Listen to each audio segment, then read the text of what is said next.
मेटो घूमती हुई गोल दुनिया के इंसानों में गूगल सर्च पर अलामात बताकर दवा लेने का रुझान बढ़ रहा है। क्या डॉक्टर गूगल से दवा लेने से फायदा होता?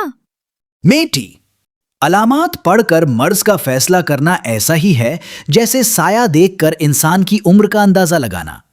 डॉक्टर गूगल से दवा लेना फायदा तो जरूर देता, लेकिन फार्मेसी वालों को गूगल का मशवरा उमूमी नौइयत का होता, जबकि इलाज हमेशा शख्सी होता, यानी हर मरीज के मुताबिक मुख्तलिफ। कुछ बीमारियों में दवा से पहले टेस्ट जरूरी होते, लेकिन डॉक्टर गूगल के क्लिनिक पर यह सहूलत दस्तयाब नहीं।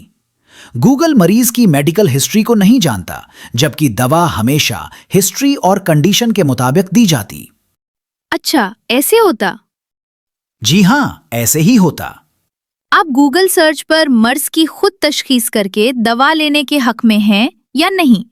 अपना जवाब दलाइल के साथ कमेंट सेक्शन में तहरीर करें।